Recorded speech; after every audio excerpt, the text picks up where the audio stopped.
Recently, Nkonki named PPC as the overall winner of its Top 100 Integrated Reporting Award for the 2012 fiscal year, as measured mainly against the King 3 requirements. But the accounting firm says many companies are still not disclosing the salaries of the 3 most highly paid employees who are not directors as they should. Managing partner at Nkonki, Mitesh Patel, is our studio guest. Welcome to the show. Thank you.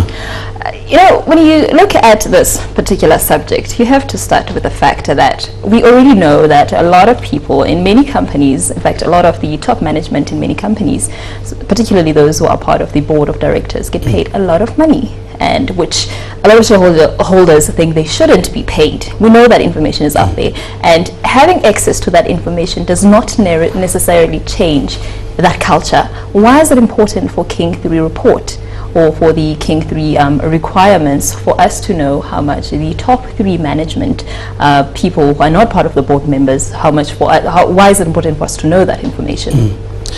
I think there's a couple of levels. One is we're trying to create an environment of transparency, because the guys that are the employees that are involved at such a high level normally take part in decisions that the board normally take through to shareholders. While it's not on the board, they're part of either as prescribed officers, which they normally say if you act like a director and you do what a director does, they are directors, but they're just not on the board. So for us to disclose their salaries as part of the integrated report just shows the user the involvement of the level of employee that you're talking about, and his decision-making abilities within the report and to the shareholder. So I think the idea is to basically show transparency, one, and there could be some disparities between the highly paid employees versus the actual board or CEO, CFO, and you try and explain those disparities to shareholders as well. But we already know that happens already, and it does not necessarily change in that fact, even if you have access to that information. And if a company still chooses not to disclose that information, clearly whatever negative consequences are there for you not to disclose are not negative enough, or else they would still disclose that information. There's definitely a culture of not disclosing currently, as we said, when you look at our research done on the integrated reporting. Maybe if I take you back a bit, on the actual Companies Act now, you'll see shareholders have an actual say in directors' remuneration, where there's a special resolution required for approving directors, both executive and non-executive remunerations for the year going forward for 2 years.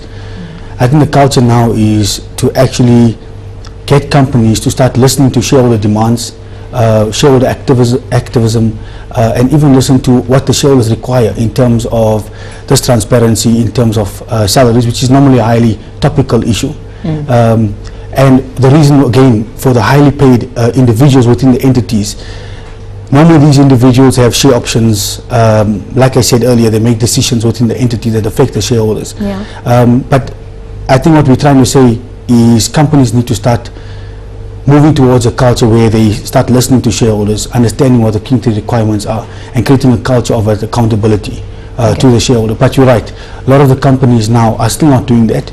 Some of them are actually saying that they don't want to do that because of industry competition. Example, in the retail industry, they don't want to put their highly paid individuals remuneration out there because they could get headhunted out of them.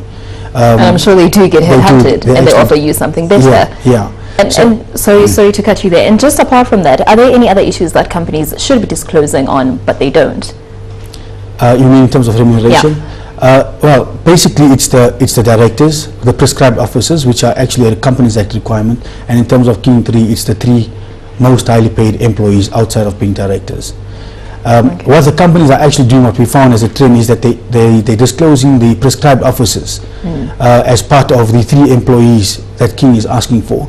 And generally, it could be that the 3 prescribed officers are actually the 3 most highly paid individuals in the entity.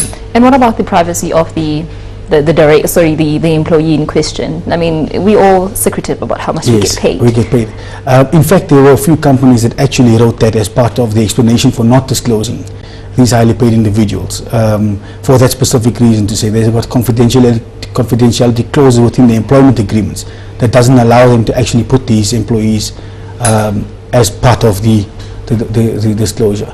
King is not an act. It's not a law like the Companies Act. Yeah. So there is an explanation that could be provided to the public and to the JSE. But I think from a Companies Act perspective, the prescribed officers and the directors have got no choice but to disclose their remuneration. Let's hope they're actually going to heed the call. Mitesh, thank you so much for coming in.